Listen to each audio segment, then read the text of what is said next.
Gas సిలిండర్ల కొరతతో మరి మాదాపూర్ ఏరియాలో హైటెక్ సిటీలో ఉన్నటువంటి ఇనార్బిట్ మాల్ దగ్గర అన్ని కూడా క్యాంటీన్స్ ఉంటూ ఉంటాయి. అందులో కుమారి ఆంటీ క్యాంటీన్ అంటే చాలా ఫేమస్ కదా.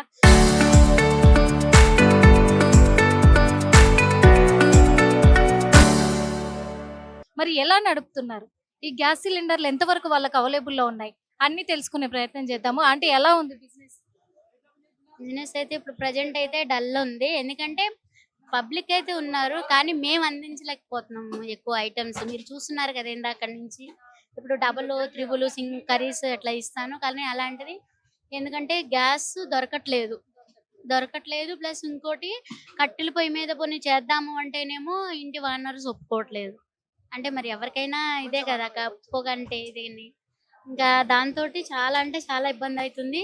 బండ 8,000 అన్నా కూడా బండ దొరకట్లేదు. కమర్షియల్ 8,000 అన్నా దొరకట్లేదు. రాత్రి ఆ చిన్న గ్యాసే మామూలు హెచ్పి గ్యాస్ చిన్నది ఉంటది కదా, చిన్న గ్యాసే రాత్రి 6,000 పెట్టి తీసుకోవచ్చు. చిన్న గ్యాస్ 6,000 పెట్టి 2 బండ్లు తీసుకొచ్చి వాళ్ళ ఇంటికైతే జరిపాము. అంటే ఇప్పుడు ఫుడ్ ఇంతకు ముందు వండిన దానికంటే ఇప్పుడు తగ్గించాల్సి వస్తుందా క్వాంటిటీ? ఎట్లా ఇప్పుడు ఇక్కడ వండేది తగ్గించాల్సి వస్తుంది. వస్తారు మరి ఏరియా ఇది లేదు. కొన్ని వంటలకి ఎక్కడన్నా చూద్దాము కొన్ని ఇదిగా అంటేనేమో వేలకు వేలు అడుగుతున్నారు. మళ్ళీ 2 లక్షలు అడ్వాన్స్ అడుగుతున్నారు. మళ్ళీ 50,000 60,000 నెలకి అడుగుతున్నారు. ఎక్కడి నుంచి తెచ్చి కట్టాలి? మళ్ళీ నీళ్లు కొనుక్కోవాలి. ఎప్పుడు ఏమి ఇదైతుంది ఈ రేట్లు ఎట్లా చేస్తున్నారు? 2 రోజులు ఎట్లా చేస్తున్నా అంటే ఇక లాభం నష్టం అన్ని భరించాలి కాబట్టి కస్టమర్ ఏంటంటే ఇక్కడ అందరూ కూడా క్యాబ్ డ్రైవర్లు, ఆటో డ్రైవర్లు, చిన్న చిన్న జాబులు చేసుకునే వాళ్ళు, మళ్ళీ లేబర్ కూలి పని చేసుకునే వాళ్ళు ఇప్పుడు వరకు ఏంటంటే మాకు 120 పెట్టినా మా కూలి మాకు వస్తూ సరిపోతుంది అన్నట్టుగా మేము ఇంతవరకు కూడా నడుపుకుంటూ వచ్చాం. ఇప్పుడు ఏంటంటే అందరూ పెంచుదామని చెప్పి రోజైతే అన్నారనమాట. కానీ ఎన్ని రోజులు ఇది ఇట్లా ఉంటుందో కానీ గవర్నమెంట్ చూస్తూ ఊరుకోదు కదా, పబ్లిక్ సఫర్ అవుతుంటాయి. ఖచ్చితంగా దీనికి ఒక మంచి నిర్ణయం తీసుకుంటారు. మనకు ఎలాంటి లోటు రానియకుండా చూస్తారనే నమ్మకం అయితే నాకు ఉంది. సో గవర్నమెంట్ మీద అయితే నాకు పూర్తి విశ్వాసం, నమ్మకం ఉంది. ఆ విశ్వాసంతో నేనైతే రేటు పెంచలేదు. అదే రేటు అందరూ కూడా ఇక్కడ 150 పెంచారు. 120ది 150 చేశారు. 150ది 180 చేశారు. అట్లా 200ది 250 చేశారు. 250ది 300 చేశారు. నేనైతే ఇప్పుడు వరకు అయితే రేట్ పెంచలేదు. వాళ్ళందరూ అయితే మేమందరము పెంచుతున్నప్పుడు నువ్వు ఒకదానివే ఎందుకు పెంచట్లేదు అని అడుగుతున్నారు. కానీ నాకేంటంటే ఈ పబ్లిక్, నేను కష్టంలో ఉన్నప్పుడు నాకు ఈ పబ్లిక్కే నాకు ఆసరా ఉంది, నాకు అండ ఉంది. కానీ అది మర్చిపోకూడదు కదా. బరువు భారం ఒక వారం రోజులు ఇంతగానం అయితే గవర్నమెంట్ అయితే ఇబ్బంది పెట్టదు. ఎందుకంటే ఏదో ఒకటి నిర్ణయం తీసుకుంటది. ఎందుకంటే మనం బాగుంటేనే కదా, అది మన కోసం ఖచ్చితంగా మంచి నిర్ణయం తీసుకుంటదని ఫుల్ కాన్ఫిడెంట్ అయితే నాకు ఉంది. అందుకోసమైతే నేనైతే రేట్లు అయితే పెంచలేదు. సో ఇక ఏంటంటే నాకు లాభం అక్కర్లేదు. ఇక ఒక వారం రోజులైతే ఇలాగే కంటిన్యూ చేద్దాము, బ్లాక్ లో కొనైనా సరే. కానీ నాయే చేతికి పడుతున్నాయి. ఎందుకంటే కట్ల పొయ్యి మీద అన్నా ఉంటే కొంచెం ఎలాగోలా ఇది అవ్వచ్చు. కట్ల పొయ్యి అన్నా లేదు. దానికి ఏదో ఒకటి మార్గం చూస్తున్నాం అనమాట. కట్ల పొయ్యికి ఏదో ఒకటి చేయాలని మార్గం చూస్తున్నాం. కానీ ఎక్కడా కూడా జాగాలు అనేది కూడా లేవు. ఎందుకంటే ఇప్పుడు ఇంకా ఈ యుద్ధం కొనసాగితే ఖచ్చితంగా ఈ 1-2 సిలిండర్లు కూడా ఆపేసే పరిస్థితి నెలకొనబోతుంది అనేది తెలుస్తూ ఉంది. ఎందుకంటే అవి రానప్పుడు ప్రభుత్వం కూడా ఏం చేయలేదు. అలాంటప్పుడు మరి ఎట్లా కస్టమర్లకు ఎట్లా అందిద్దాం? కస్టమర్ల కంటే చాలా ఇదైపోతారు. ఇదేనే కాదు, ఇప్పుడు నేను ఒక్కదాన్నే కాదు, ఇంట్లో ఉండే వాళ్ళకైనా, పిల్లల పాలకైనా, పెద్ద వయసులో ఉన్న వాళ్ళు ఉంటారు. ఇంట్లో ప్రతి ఒక్కరికి కావాల్సింది ఏంటంటే ఇంట్లో గ్యాస్ కావాలి, వాటర్ కావాలి, అలాగే నిత్యావసర సరుకులు కావాలి. ఇప్పుడు ఎన్నిట్లో ఎదిగా ఉంటే ఒకటి కాదు, అన్నిటి మీద పడుతుంది. కాకపోతే అది ఏంటి అనేది ఒకరికొకరు సర్దుకుపోవాలి. ఎందుకంటే కొన్ని రోజులు అనేది లాభ నష్టాలు అనేది ఎప్పుడు ఉంటాయి. ఎత్తు పల్లాలు ఎప్పుడు అలాగే ఉంటాయి.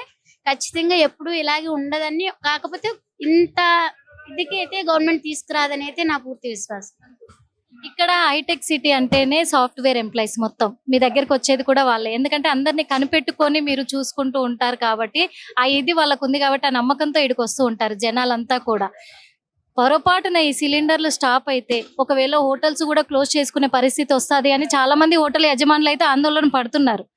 మరి మీరు మరి మిమ్మల్ని నమ్ముకొని వస్తున్నారు చాలా మంది, వాళ్ళకి ఏదైనా చెప్తున్నారా ఇట్లా గ్యాస్ ఇబ్బంది అవుతుంది అని చెప్పి? చెప్పాను ఆల్రెడీ, వాళ్ళే ఏదో చేస్తున్నారు. సో నేను చికెన్ కూడా 320, మటన్ కూడా 1000 రూపీస్ అయింది.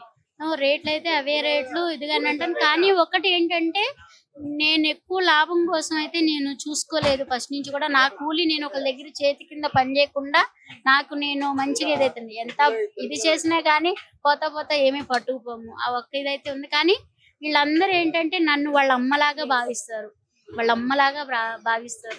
సో అందరూ ఇప్పుడు వాచ్మెన్ కింద ఉండేవాళ్ళు, సెక్యూరిటీ గార్డులు, మరి క్యాబ్ డ్రైవర్లు కూడా ఇప్పుడు సరిగ్గా వాళ్ళకి ఇది లేదు. ఫ్రీ బస్ వచ్చినాక వాళ్ళకి పాపం ఉపాధి లేదు. కానీ అన్ని ఏదో ఒకటి బతికించుకోవాలి కదా, అన్నిటికీ ఇదిగా ఏదైతే నేనైతే గవర్నమెంట్ ని కోరుకునేది అదొక్కటే.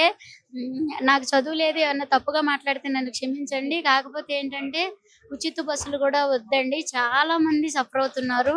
ఎందుకంటే ఉచిత బస్సులు ఉంటే లేడీస్, దీనివల్ల కూడా లేడీస్ లో కూడా కొంచెం వ్యతిరేకత కూడా మొదలైంది. ఇంట్లో ఏంటంటే ప్రతిదానికి వెళ్ళిపోవటం, భర్తకి అన్నం పెట్టకుండా కూడా.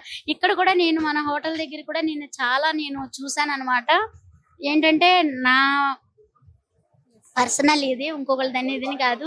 ఉచిత బస్సులు వద్దు. ఏదైనా గవర్నమెంట్ చెయ్యాలి అనుకుంటే గనక ప్రతి ఒక్కరికి ఉపాధి కల్పించే పరిశ్రమలు, మంచి పరిశ్రమలు తీసుకొచ్చి ఇక్కడ ఇవన్నీ చూస్తుంటే కోవిడ్ లో ఉండి ఎక్కడెక్కడో ఉండి అమెరికాలో ఉండి అట్లా అంటే ఎవరు బిడ్డైనా బిడ్డే.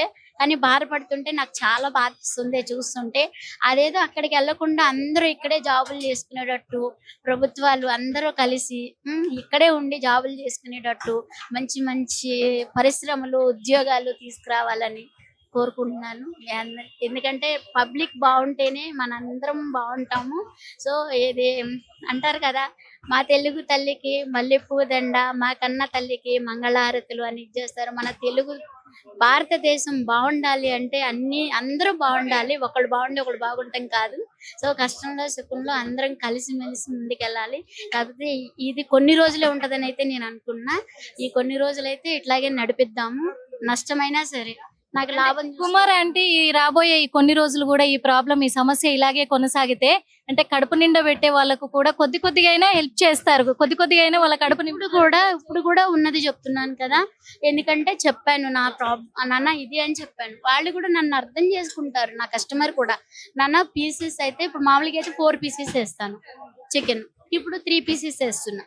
120 3 పీసెస్ వేస్తున్నా. వెజ్ కర్రీలో కూడా 2 కర్రీలు పెట్టేదాన్ని, ఒక ఫ్రై కర్రీ, ఒక గ్రేవీ కర్రీ. ఇప్పుడు ఒకటే కర్రీ పెట్టాను, ఒక కర్రీ, చట్నీ, పప్పు, సాంబార్ గ్యాస్ వల్ల. సో వెజ్ 80 రూపీసే వెజ్, ఒక కర్రీ తగ్గించాను. ఇదేమో చికెన్ ఏమో ఒక పీస్ తగ్గించాను. అట్లా ఇప్పుడు ఒకటనే కాదు, ఆయిల్ కూడా పెరిగిపోయింది రేటు అన్ని. మరి ఇప్పుడు మీరు రేట్లు పెంచలేదు, వాళ్ళేమో పెంచుతున్నామన్నారు, మరి మిమ్మల్ని అడగట్లేదు?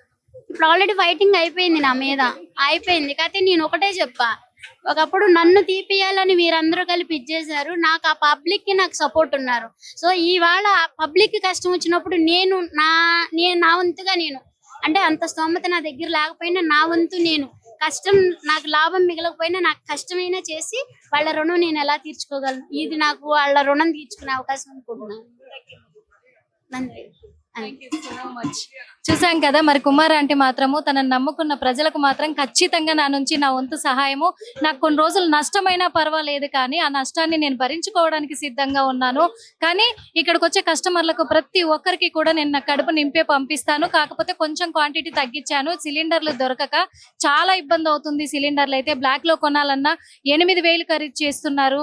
అందుకు ఆ సిలిండర్లు కొంచెం ప్రభుత్వం నిర్ణయం తీసుకొని ఏదైనా కొన్ని విధాలుగా కూడా వాళ్ళు ఆల్టర్నేట్ గా ఏదైనా సమస్యను క్లియర్ చేసే ప్రయత్నాలు చేస్తే బాగుంటుంది అని చెప్పేసి కూడా తను కోరుకుంటూ ఉన్నారు. అలాగే ఇక్కడికి వచ్చే వాళ్ళకు కూడా నేను రేట్లు పెంచదలుచుకోలేదు, ఎందుకంటే అప్పుడు నాకు వాళ్ళంతా అండగా ఉన్నారు, ఇప్పుడు నేను వాళ్ళకి అండగా ఉండాలి అనుకుంటున్నాను అని చెప్పేసి కుమార్ ఆంటీ చెప్తూ ఉన్నారు. కెమెరామెన్ విజయ్ తో నిర్మల, RTV. చరిత్ర సృష్టించినోడు ఇప్పుడు ఆ చరిత్రని తిరగరాయబోతున్నాడు.